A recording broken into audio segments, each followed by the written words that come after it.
Pada suatu hari, Abu Nawas mendapatkan sepasang terompah dari seorang sahabat. Terompah itu tampak biasa saja, namun siapa sangka, terompah tersebut membawa sial bagi setiap orang yang memakainya. Bermula dari Abu Nawas yang terpeleset di pasar, hingga sang kadi yang tersandung saat memakai terompah itu. Kejadian-kejadian aneh dan sial terus berlanjut, membuat seluruh kota heboh. Raja pun mendengar tentang terompah sial tersebut dan memerintahkan Abu Nawas untuk membuangnya jauh-jauh. Dengan kecerdikan khasnya, Abu Nawas punya rencana lain. Dengan penuh kebijaksanaan dan humor, Abu Nawas mengungkapkan bahwa bukan terompah yang membawa sial, melainkan sikap dan tindakan orang-oranglah yang sebenarnya membawa sial bagi diri mereka sendiri. Ternyata, kisah ini mengajarkan kita bahwa keberuntungan dan kesialan bukanlah sesuatu yang datang dari benda mati, melainkan dari perbuatan kita sendiri. Jadi, mari kita ambil hikmah dari kisah Abu Nawas kali ini, di mana Abu Nawas berjalan dengan terompah barunya. Ia tidak menyadari bahwa setiap langkahnya meninggalkan jejak kekacauan. Pedagang-pedagang pasar mulai mengeluh, terompah itu pasti sial. Namun, Abu Nawas hanya tertawa dan berkata, bukan terompahnya yang sial, tapi mungkin kalian yang tidak melihat di mana kaki kalian melangkah.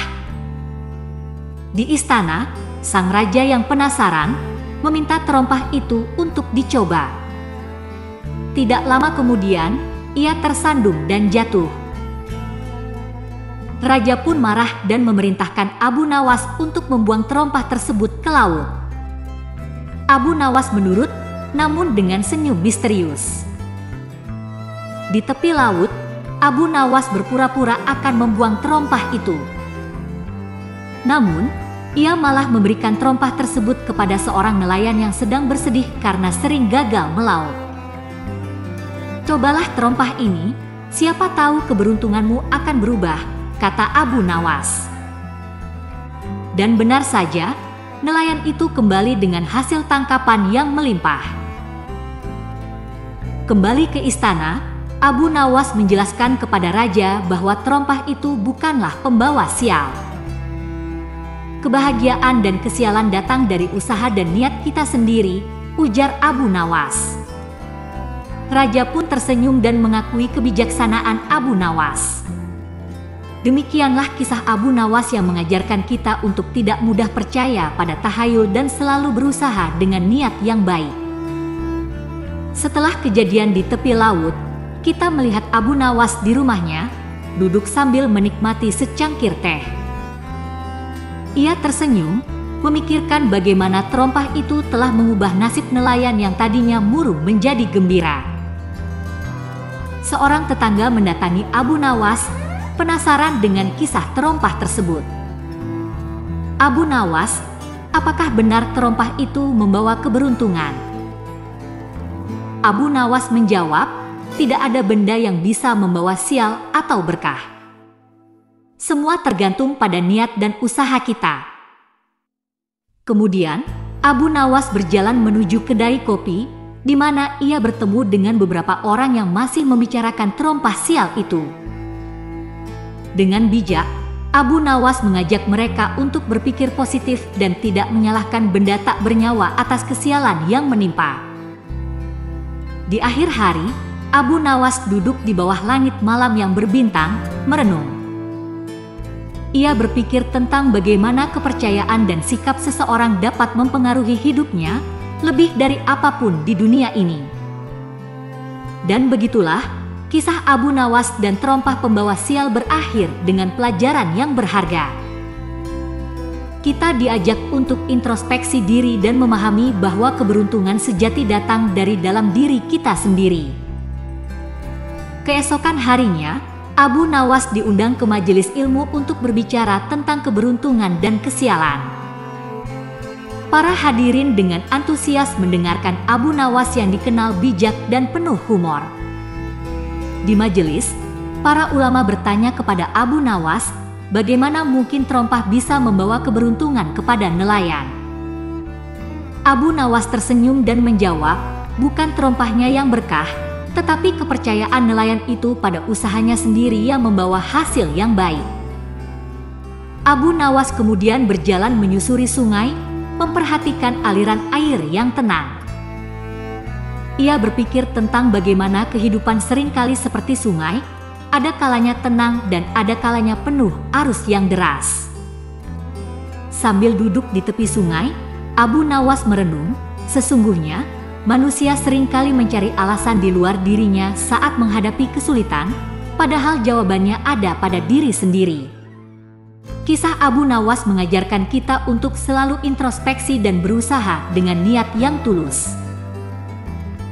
Kita tidak boleh bergantung pada tahayul atau benda-benda mati untuk mendatangkan keberuntungan. Abu Nawas berjalan melewati para pedagang yang sibuk, menawarkan barang dagangan mereka kepada pengunjung. Dialog dengan penjual lampu. Seorang penjual lampu memanggil Abu Nawas, "Wahai Abu Nawas, apakah terompah itu juga akan membawa keberuntungan di malam hari?" Abu Nawas tertawa dan menjawab, "Kebahagiaan tidak mengenal waktu, baik siang maupun malam, yang penting adalah hati yang selalu bersyukur." Abu Nawas kemudian duduk di tepi danau, memandangi cahaya bulan yang memantul di permukaan air. Ia berpikir tentang keajaiban alam dan bagaimana manusia seringkali lupa untuk menghargai keindahan yang ada di sekitar mereka. Dalam kesunyian malam, Abu Nawas merenung, banyak orang yang mencari keberuntungan, namun lupa bahwa keberuntungan sejati adalah ketenangan hati dan pikiran yang damai.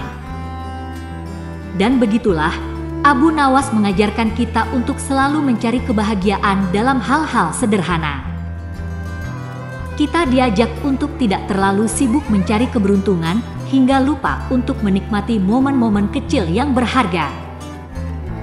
Malam semakin larut dan kita menemukan Abu Nawas di kamarnya, duduk di depan meja tulisnya yang berantakan dengan buku-buku dan gulungan kertas.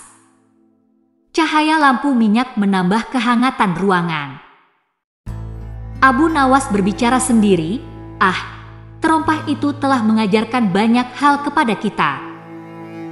Tapi, masih banyak lagi hikmah yang bisa dipetik dari kehidupan sehari-hari. Ia kemudian mulai menulis puisi tentang keberuntungan dan kebijaksanaan. Keesokan harinya, Abu Nawas terlihat di masjid, berdiskusi dengan jamaah setelah sholat subuh. Mereka berbicara tentang pentingnya bersyukur dan berbuat baik kepada sesama. Dengan udara pagi yang segar, Abu Nawas merenung, sesungguhnya keberuntungan yang paling besar adalah ketika kita bisa bangun di waktu subuh dan bersujud kepadanya. Kisah Abu Nawas kali ini mengingatkan kita bahwa keberuntungan sejati bukanlah harta atau pangkat, melainkan ketenangan jiwa dan kebersihan hati. Seiring matahari terbit, Abu Nawas berjalan menuju taman kota. Ia melihat anak-anak bermain dan orang-orang menikmati keindahan pagi. Anak-anak yang bermain bola menghampiri Abu Nawas. "Abu Nawas, apakah terompah itu bisa membuat kami menang dalam permainan?" Abu Nawas tersenyum dan berkata, "Terompah tidak akan menentukan kemenangan kalian, tetapi kerjasama dan semangatlah yang akan." Abu Nawas melanjutkan perjalanannya ke pusat perdagangan, di mana ia melihat keramaian pedagang dan pembeli yang bertransaksi. Sambil mengamati keramaian, Abu Nawas berpikir, betapa ramainya kehidupan ini, seperti pasar ini. Namun, yang terpenting bukanlah kesibukan, melainkan ketulusan dalam setiap tindakan. Kisah Abu Nawas mengajarkan kita untuk selalu berusaha dengan niat yang baik dan tidak tergantung pada benda-benda mati. Kita diajak untuk bekerja keras dan berdoa, karena itulah kunci sebenarnya dari keberuntungan. Sore hari, Abu Nawas duduk di kafe sambil menikmati secangkir kopi. Ia mengamati orang-orang yang lalu lalang, masing-masing sibuk dengan urusan mereka. Pemilik kafe mendekati Abu Nawas, bertanya, "Abu Nawas, Apakah kau percaya bahwa terompah itu benar-benar membawa keberuntungan? Abu Nawas menjawab, keberuntungan itu seperti kopi ini, tergantung bagaimana kita menyeduhnya. Abu Nawas melanjutkan hari dengan mengunjungi perpustakaan, tempat ia sering menghabiskan waktu untuk membaca dan belajar. Di antara rak-rak buku, Abu Nawas berpikir, ilmu adalah keberuntungan yang sebenarnya. Dengan ilmu, kita bisa membuka pintu-pintu kesempatan. Kisah Abu Nawas mengajarkan kita bahwa keberuntungan bukanlah sesuatu yang datang secara kebetulan, melainkan hasil dari persiapan, pengetahuan, dan kesempatan yang kita manfaatkan.